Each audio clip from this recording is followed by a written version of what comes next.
Namaskar. You are watching Remake EduPath YouTube channel. Please subscribe the channel and hit the bell icon. आज हम लोग इस video के माध्यम से सिमुतला आवासीय विद्यालय जमुई में कक्षा 6 सत्र 2024-25 में नामांकन हेतु प्रवेश परीक्षा 2024 में सम्मिलित होने वाले छात्र छात्रा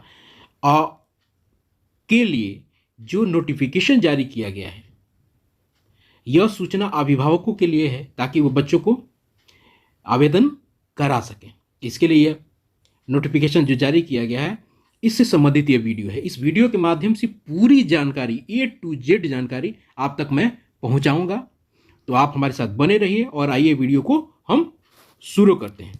और हम यह जान लें कि अंग्रेजी माध्यम के लिए यह आपको वर्ग सिस्टम के सत्र 2024-25 नामांकन के लिए यह ऑनलाइन भरी जाएगी। यह जो है ऑनलाइन भरी जाएगी, यह चीज़ ध्यान रखना। तो आइए हम इस नोटिफिकेशन में से सारी बातें आप तक मैं पहुंचाता हूं, और आइए इस सारी चीज़ों को हम एक एक करके देखते हैं कि क्या है, कैसे है, किस तरह से है। चलिए देखते हैं। सष्टम वर्ग, दूसरे पॉइंट को देखते हैं। सष्टम वर्ग में नामांकन हेतु छात्र छात्राओं के लिए क्रमशः 60 सीटें निर्धारित हैं। कितनी सीटें निर्धारित हैं? 60 सीटें निर्धारित हैं। यह हमें जान लेना है, 60 छात्र के लिए और 60 छात्राओं के लिए। अब आइए तीसरा पॉइंट देखते हैं।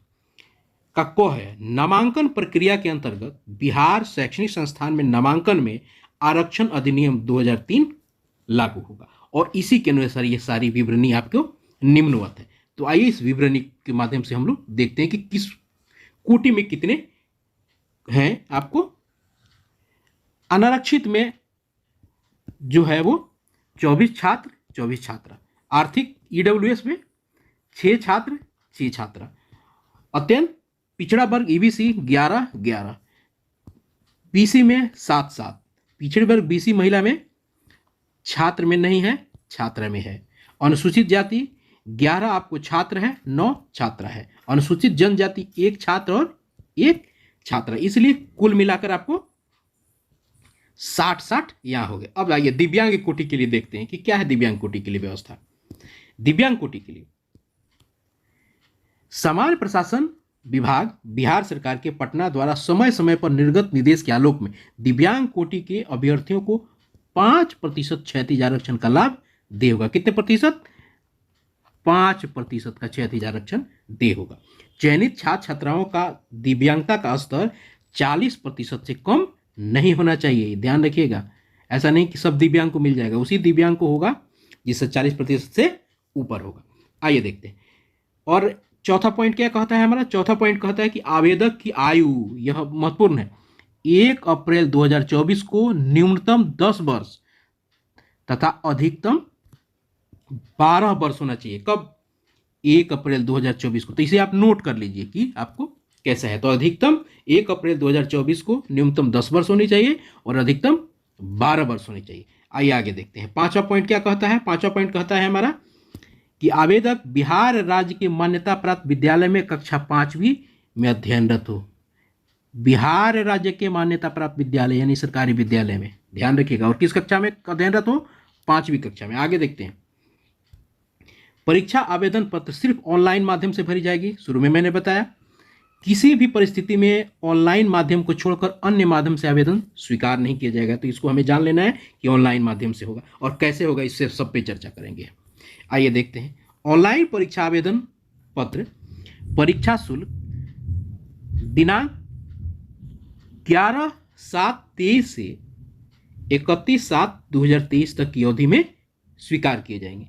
तो आवेदन जो पत्र की जो तिथि है, कब से कब करेंगे, तो क्या है? 11/7 से लेके 31/7 तक, यानी 11 जुलाई से लेके 31 जुलाई तक आपको आवेदन करने की तिथि क्लियर हो गई। क्या है? आवेदन की तिथि कब है? 11/7 से लेके 31/7 तक। चलिए अब आते हैं परीक्षा शुल्क पर।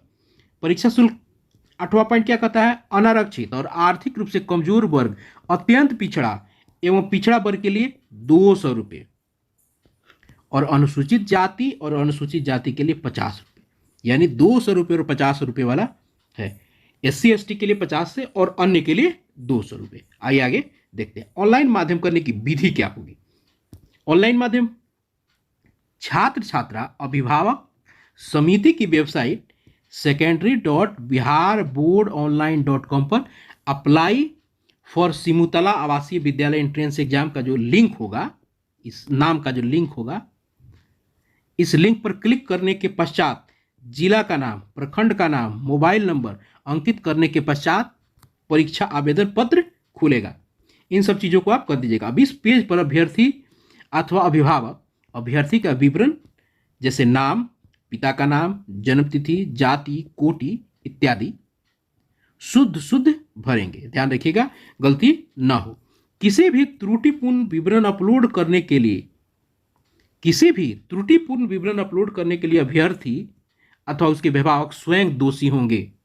ध्यान रखिएगा इस चीज को, आप ही को जिम्मेदार बनाया जा रहा है, तथा उनका आवेदन पत्र रद्द किया जाएगा। भरे गए आवेदन पत्र की हार्ड कॉपी अभ्यर्थी, उनके अभिभावक निकालकर उस पर अपने विद्यालय के प्रधानाचार्य से अग्रसारित कराकर सुरक्षित रख लेंगे। जब आप फॉर्म भर लेंगे उसके बाद क्या करेंगे, प्रिंट आउट निकालेंगे और अपने हेडमास्टर से उसको अग्रसारित करा के अपने पास रख लेंगे। अभ्यर्थी नामांकन हेतु चयन होने पर अग्रसारित आवेदन पत्र को संबंधित जिला के जिला शिक्षा पदाधिकारी से अग्रसारित करा लेंगे। किससे अब कराएंगे, उसी पत्र को जो है आप जिला शिक्षा पदाधिकारी से अग्रसारित कराएंगे। ठीक है, अब आगे क्या करेंगे, नामांकन के समय प्राचार्य सिमुतला आवासीय विद्यालय सिमुतला को अनिवार्य रूप से समर्पित करेंगे, अन्यथा नामांकन बाधित हो जाएगा। क्या है, जो आप प्रिंट आउट आवेदन के समय करेंगे उसको अग्रसारित हेडमास्टर से कराएंगे, और जब आप पास कर जाएंगे तब आप उसको अपने DO से अग्रसारित करा के और प्रिंसिपल सिमुतला विद्यालय में आप उसको जमा कराएंगे। और चलिए, परीक्षा आवेदन पत्र समिति की वेबसाइट पर भरने की परीक्षा शुल्क के भुगतान करने की विधि क्रमवार होगी। आइए उसको देखते हैं कैसे। आप क्या करेंगे, आप विजिट करेंगे कहाँ पे, वेबसाइट पे जाएंगे, उसके बाद होम पेज पे, उसके बाद स्टूडेंट रजिस्ट्रेशन पेज या स्टूडेंट लॉगिन पेज पे जाएंगे। फिर चौथा क्या करेंगे, फिल एप्लीकेशन पे जाएंगे। फिर पांचवा अपलोड फोटो सिग्नेचर। उसके बाद छठा क्या होगा, व्यू एंड एडिट, अगर कुछ उसमें सुधार करने की जरूरत हो तो एडिट कर लेंगे एप्लीकेशन फॉर्म में। उसके बाद सातवां क्या है, आप पेमेंट कीजिएगा, और उसके बाद आठवां आप प्रिंट आउट एप्लीकेशन। पेमेंट जो है डेबिट कार्ड क्रेडिट कार्ड से हो जाएगा। चलिए आगे देखते हैं। अब देखिए, फोटो कितना साइज का होना चाहिए देखना, और हस्ताक्षर। चलिए इसको देखते हैं। 9.2 है, सिमुतला आवासीय विद्यालय में प्रवेश परीक्षा आवेदन पत्र में रंगीन फोटो एवं हस्ताक्षर रहना अनिवार्य है, निम्नवत रहना अनिवार्य है। निम्न के अनुसार, जो निम्न अनुसार दिए गए उसके अनुसार रंगीन फोटो का साइज क्या होगा, इमेज साइज होगा 35 mm बाई 30 mm, यानी 50 से 100 KB के बीच में होना चाहिए, और JPG और JPEG फॉर्मेट में होना चाहिए। अब देखिए, head size, face size 25 mm to 20 mm, approx 60-70%। Background plain white, light green. ठीक है, जो फोटो होगा वो क्या होगा आपका, बैकग्राउंड प्लेन वाइट या लाइट ग्रीन होना चाहिए। अब स्कैन किया हस्ताक्षर कितना का होगा, ये भी JPG और JPEG फॉर्मेट में होगा। ये कितना होगा, 3.5 cm इसकी चौड़ाई होगी और 1.5 cm हाइट हो, और आकार कितना होगा, 10 से 20 KB से अधिक नहीं हो। आइए आगे देखते हैं परीक्षा शुल्क की प्रक्रिया। अब देखिए परीक्षा शुल्क की प्रक्रिया क्या कह रहा है।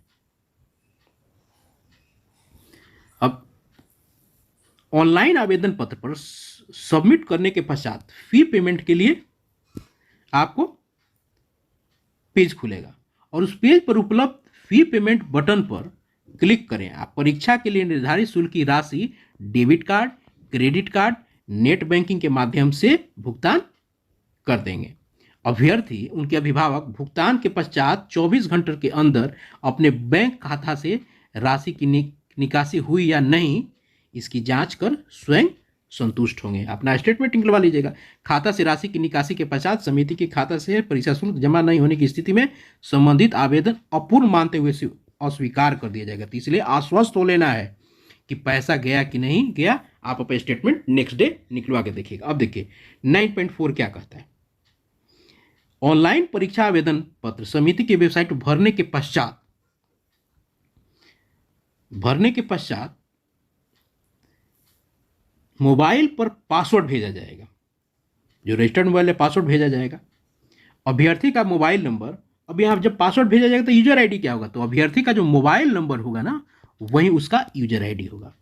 यूजर आईडी एवं पासवर्ड को अभ्यर्थी और अभिभावक भविष्य के लिए सुरक्षित रखेंगे, उसे आपको बचा के रखना है और इसकी गोपनीयता भी बनाए रखेंगे। इस यूजर आईडी एवं पासवर्ड की समिति कार्यालय में कदापि न भेजें, इसको आपको किसी को नहीं देना है और किसी भी कार्यालय में नहीं भेजना है, समिति के भी कार्यालय में।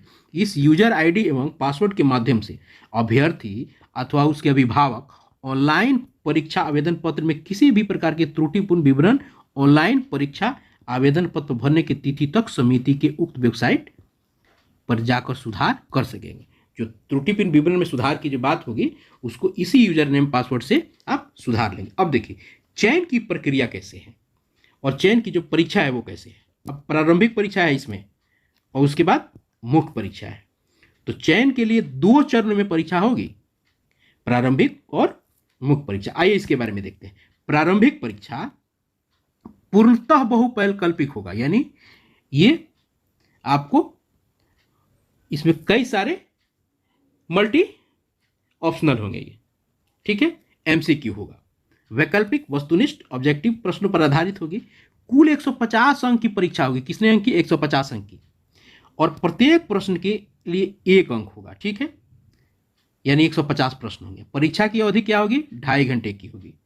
अब प्रारंभिक परीक्षा में चयनित अभ्यर्थी ही मुख्य परीक्षा में बैठेंगे। जो प्रारंभिक में पास करेगा जो 150 नंबर का होगा और वो एक प्रश्न 1 अंक का होगा, यानी 150 प्रश्न होंगे। 2.5 घंटे का समय जो पास करेगा वही मुख्य परीक्षा में बैठेगा। अब बताइए मुख्य परीक्षा के बारे में जानते हैं। मुख्य परीक्षा 2 पाली में होगी, आयोजित की जाएगी।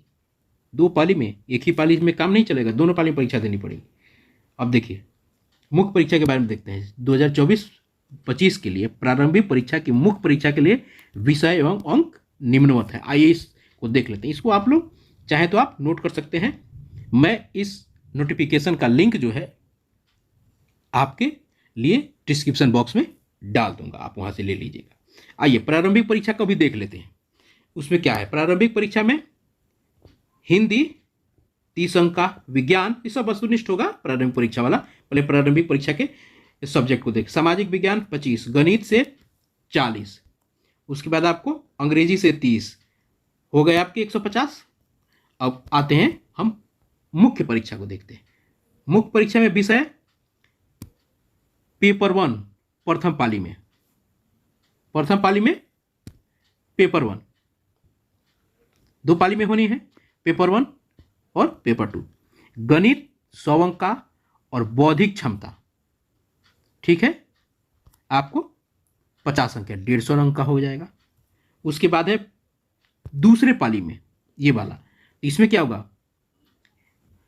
ये आपको जो मेन परीक्षा होगा ये वस्तुनिष्ठ नहीं होगा, ये गैर वस्तुनिष्ठ है। और उसके बाद द्वितीय पाली में देखिए हिंदी 40 अंक का, अंग्रेजी 40 अंक का, विज्ञान 40 अंक का और सामाजिक विज्ञान 30 अंक का। कुल कितना हो गया? 300 अंक, ठीक है। यानी आपको प्रारंभिक परीक्षा जो है 150 अंक की होगी और मुख्य परीक्षा 300 अंक की होगी। यह प्रारंभिक परीक्षा ऑब्जेक्टिव होगा और आपको जो मुख्य परीक्षा होगा वो गैर ऑब्जेक्टिव होगा, यानी वो सब्जेक्टिव होगा। अब आइए देखते हैं 12 नंबर पर देखते हैं। परीक्षा में पूछे जाने वाले प्रश्नों का स्तर बिहार सरकार द्वारा 5वीं कक्षा के लिए पाठ्यक्रम पर आधारित होगा। किस पे आधारित होगा? 5वीं कक्षा के पाठ्यक्रम पर आधारित होगा। अब 13 नंबर मुख्य परीक्षा के प्रथम पारी की परीक्षा।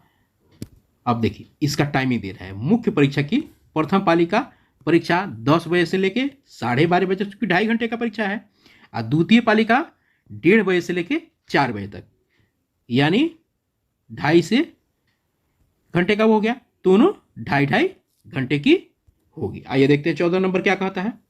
14 नंबर में है आपको प्रारंभिक प्रवेश परीक्षा राज्य के प्रत्येक जिला मुख्यालय में, ये आप जहां के हैं प्रारंभिक परीक्षा आपके डिस्ट्रिक्ट में ही होगा, और मेन परीक्षा जो है ना वो पटना होगा। ये इसको पढ़ लेते हैं। आप कहाँ आयोजित की जाएगी? जिला मुख्यालयों के निर्धारित परीक्षा केंद्र पर आयोजित की जाएगी। किसी जिला में प्रारंभिक प्रवेश परीक्षा में परीक्षार्थियों की संख्या 50 से कम होने पर इस जिला के अभ्यर्थियों को निकटवर्ती जिला मुख्यालय में परीक्षा केंद्र में दिया जाएगा। जहां अगर 50 से कम कैंडिडेट हुए तो पास के जिला में उसका परीक्षा केंद्र हो जाएगा। अब प्रारंभिक प्रवेश परीक्षा की संभावित तिथि 12 अक्टूबर 2023 को अपराह्न 1 बजे से लेकर 3:30 बजे तक है। क्लियर है? और उक्त परीक्षा की तिथि आवश्यकता अनुसार संशोधन किया जा सकता है इस तिथि में, चूंकि इसीलिए इसको संभावित कहा गया। अब मुख्य परीक्षा की तिथि संभावित तिथि कब है? 20/12 यानी 20 दिसंबर है। प्रारंभिक परीक्षा 12 अक्टूबर और मुख्य परीक्षा कब है? 20 दिसंबर को है मुख्य परीक्षा। अब देखिए मुख्य परीक्षा जो है वो पटना जिला मुख्यालय के परीक्षा केंद्र पर आयोजित की जाएगी। यहाँ यह देखना है प्रारंभिक प्रवेश परीक्षा जिला मुख्यालयों में, और मुख्य परीक्षा कहाँ है? मुख्य प्रवेश परीक्षा पटना जिला मुख्यालय में। इसके लिए पटना जाना होगा। आइए देखते हैं 15 नंबर क्या कहता है। प्रारंभिक प्रवेश में लब्धांकों के आधार पर प्रवेश परीक्षा में शामिल होने वाले कोटिवार छात्र छात्राओं रिक्तियों की संख्या के 10 गुणकों में अभ्यर्थियों का चयन किया जाएगा। 10 गुना रिजल्ट आएगा। मुख्य परीक्षा में समान अंक लाने वाले अभ्यर्थियों में से अधिक उम्र वाले अभ्यर्थी को अधिमान देते हुए मेधा सूची में शामिल किया जाएगा। समान प्राप्तांक और समान जनतिथि होने की स्थिति में प्रवेश परीक्षा में प्रथम पत्र में अधिक प्राप्तांक की वाले अभ्यर्थी को चुना जाएगा। यही है जो समान अंक आता है तो उसके लिए ये टर्म्स एंड कंडीशन है। उसी तरह है मुख्य प्रवेश परीक्षा में प्रथम पत्र में समान प्राप्तांक और समान अंक समान जनतिथि होने की स्थिति में लॉटरी के माध्यम से अभ्यर्थियों का चयन होगा। ये कुछ उसके कंडीशंस हैं। कुल मिला के बात आपको यही है। आगे देख लेते हैं, कुछ और बातें हैं, इसको छोड़ते स्किप नहीं करते हैं, देखते हैं। 17 मुख्य प्रवेश परीक्षा के लिए मेधा सूची में स्थान प्राप्त करने वाले छात्र छात्राओं को स्वास्थ्य परीक्षण हेतु चिकित्सा बोर्ड के समक्ष उपस्थित होना पड़ेगा, जिसमें सफल होने के उपरांत ही प्रवेश की स्वीकृति दी जाएगी। अब देखिए आगे भी लिखते हैं 18 नंबर। मुख्य प्रवेश परीक्षा में सफल सभी अभ्यर्थियों को नामांकन के समय जाति प्रमाण पत्र, आरक्षित कोटि के जो होंगे उनको दावा करने वाले जो आरक्षित कोटि हैं उनको जाति प्रमाण पत्र देना होगा, आवासीय प्रमाण पत्र, जन्मतिथि प्रमाण पत्र, निःशक्तता प्रमाण पत्र अगर निःशक्तता कोटि में है, विद्यालय परित्याग प्रमाण पत्र, स्कूल लिविंग सर्टिफिकेट, बैंक खाता की छाया प्रति, माता पिता के आय प्रमाण पत्र की मूली प्रति माता पिता की, ये सब आपको देना पड़ेगा तथा छाया प्रति के साथ उपस्थित होना अनिवार्य होगा। ठीक है, अन्यथा नामांकन का दावा निरस्त किया जाएगा। यानी जाति, आवासीय, दिव्यांगता यदि है, एसएलसी, माता पिता का आय का प्रमाण पत्र, बैंक खाता का छाया प्रति, ये सब आपको उसमें देना पड़ेगा। आइए देखते हैं कुछ और क्या है। उक्त परीक्षा में 19 नंबर, उक्त परीक्षा में सम्मिलित किसी प्रकार के विवाद का मामला केवल उच्च न्यायालय पटना में होगा। इस परीक्षा से संबंधित किसी प्रकार की सूचना के अधिकार के अधिनियम 2005 के अंतर्गत परीक्षा फल प्रकाशन की तिथि से 30 दिनों तक की प्राप्त किया जा सकता है। उक्त परीक्षा से संबंधित परीक्षा के लिए कोई भी संबंधित क्वेश्चन हो तो हेल्पलाइन, इस हेल्पलाइन पर भी उससे संपर्क किया जा सकता है। उसका ईमेल आईडी भी यह दिया हुआ है, इस पर भी संपर्क किया जा सकता है। तो कुल मिला के इसकी यही बातें थी और इसी से मुझे लगता है कि सिमुतला से संबंधित सारी विवरणी, सारा डिटेल आवेदन से संबंधित आप तक मैंने पहुंचा दिया है। आशा है आपको ये अच्छा लगेगा और इससे आपको लाभ होगा, ताकि आप यदि छात्र हैं तो आप आवेदन कर सकें, यदि आप अभिभावक हैं तो आप अपने बच्चों का आवेदन करा सकें। इन्हीं शुभ इच्छाओं के साथ हम आपका धन्यवाद करते हैं। यदि आपको वीडियो अच्छा लगा हो तो प्लीज़ इसको शेयर कीजिए और लाइक कीजिए, और कुछ अगर सुझाव है तो जरूर कमेंट कीजिएगा। और इसी तरह की वीडियो, शैक्षणिक वीडियो के लिए आप मेरे चैनल को सब्सक्राइब कीजिएगा। आप सभी का बहुत बहुत धन्यवाद।